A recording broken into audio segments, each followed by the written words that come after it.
بسم اللہ الرحمن الرحیم۔ حضرت ابوبکر صدیق رضی اللہ تعالیٰ عنہ کی کرامتیں۔ آپ کی کرامتوں میں ایک وہ واقعہ ہے جس کو بخاری اور مسلم نے حضرت ابوبکر رضی اللہ تعالیٰ عنہ کے صاحبزادہ حضرت عبد الرحمن بن ابی بکر رضی اللہ تعالیٰ عنہما سے روایت کیا ہے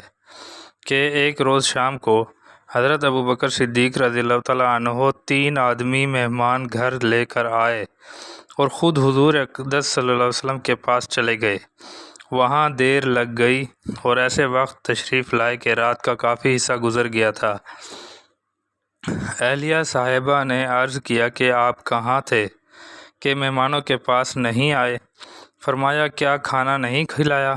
انہوں نے عرض کیا کہ ان لوگوں نے تو آپ کے آئے بغیر کھانا کھانے سے انکار کر دیا۔ اس پر آپ قسم کھا بیٹھے کہ خدا کی قسم میں یہ کھانا ہرگز نہیں کھاؤں گا، تم لوگ کھاؤ۔ ایک صاحب کا بیان ہے کہ خدا کی قسم ہم کوئی لقمہ نہیں اٹھاتے تھے مگر وہ نیچے سے اور زیادہ بڑھ آتا تھا، یہاں تک کہ ہم سب شکم سیر ہو گئے اور کھانا اس سے زیادہ ہو گیا جتنا پہلے تھا۔ جب حضرت ابوبکر نے دیکھا کہ اتنے کا اتنا بلکہ اس سے بھی زیادہ ہے تو اہلیہ محترمہ سے فرمایا اے بنی فراس کی بہن، یہ کیا بات ہے؟ عرض کیا قسم میری آنکھ کی ٹھنڈک کی، یہ تو اس وقت اس سے بھی 3 گنا زیادہ ہے جتنا پہلے تھا۔ حضرت ابوبکر صدیق نے کھانا کھا لیا اور فرمایا کہ یہ یعنی قسم کھا لینا شیطان کی طرف سے تھا، اور حضور صلی اللہ علیہ وسلم کی خدمت میں بھی لے گئے۔ یہ کھانا حضور صلی اللہ علیہ وسلم کے پاس صبح تک رہا، اور ادھر یہ ہوا کہ ہم مسلمانوں میں اور ایک قوم میں معاہدہ تھا، اس کی مدت گزر گئی تھی تو ہم 12 شخص الگ الگ ہو گئے اور ہر شخص کے ساتھ بہت کچھ آدمی تھے۔ یہ خدا کو معلوم ہے کہ کتنے آدمی تھے، غرض حضور صلی اللہ علیہ وسلم نے سب کو بھیجا اور سب نے ہی وہ کھانا کھا لیا، یعنی کہ 3 بندوں کا کھانا تھا تو حضرت ابوبکر نے قسم کھا لی تو وہ کھانا برکت میں ہوتا گیا جب تک حضرت ابوبکر صدیق نے بھی نہیں کھایا اور باقیوں نے نہیں کھایا وہ ختم نہیں ہوا۔ عروہ بن الزبیر رضی اللہ تعالیٰ عنہ نے حضرت عائشہ سے صحیح حدیث بیان کی ہے کہ حضرت ابوبکر نے حضرت عائشہ کو اپنے غابہ مقام کے مال میں سے 20 وسق یعنی کہ تقریباً 52.5 من کھجوریں عطا فرمائی تھی۔ یہ دوسری کرامت ہے۔ جب آپ کی وفات کا وقت آیا تو حضرت عائشہ سے فرمایا کہ بیٹی، نہ تو اپنے بعد تم سے زیادہ کسی کا مالدار ہونا میں چاہتا ہوں اور نہ اپنے بعد تم سے زیادہ کسی تنگ دستی کا مجھے فکر ہے، لیکن میں نے جو تم کو یہ 20 وسق کھجوریں دی تھیں، اگر تم ان پر قبضہ کر لیتی تو وہ تمہاری ہو جاتی،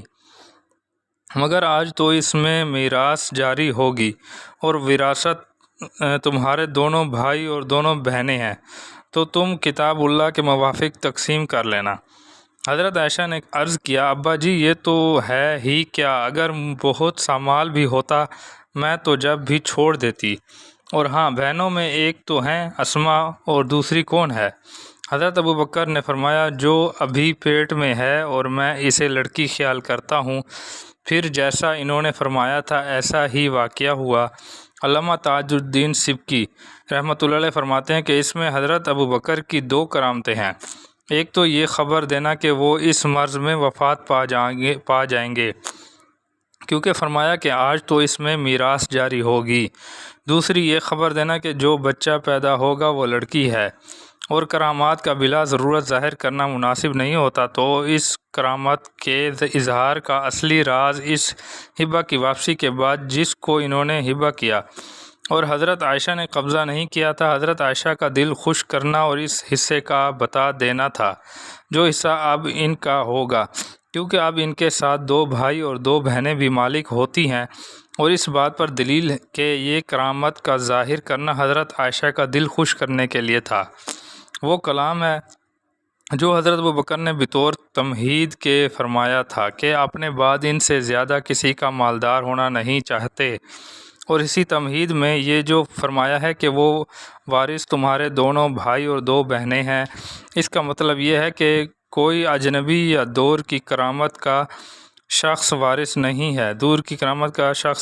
ہے، تمہارے ہی بہن بھائی ہیں، اور اس سب کے فرمانے میں جس قدر شفقت ہے وہ مخفی نہیں رضی اللہ تعالیٰ عنہ واضح ہے۔ امام فخر الدین رازی نے سورۃ کہف کی تفسیر میں صحابہ رضی اللہ عنہم کی کچھ کرامتیں ظاہر کی ہیں اور فرمایا ہے کہ حضرت ابوبکر صدیق رضی اللہ عنہ کی کرامتوں میں سے یہ بھی ہے کہ جب آپ کا جنازہ حضور صلی اللہ علیہ وسلم کے مزار مبارک کے دروازے پر لایا گیا اور ندا دی گئی السلام علیکہ یا رسول اللہ، یہ ابوبکر دروازے پر حاضر ہیں، تو دروازہ خود بخود کھل گیا اور غیب سے قبر شریف کے اندر سے کوئی آواز دیتا ہے کہ ایک دوست کو دوسرے دوست کے یہاں داخل کر دو۔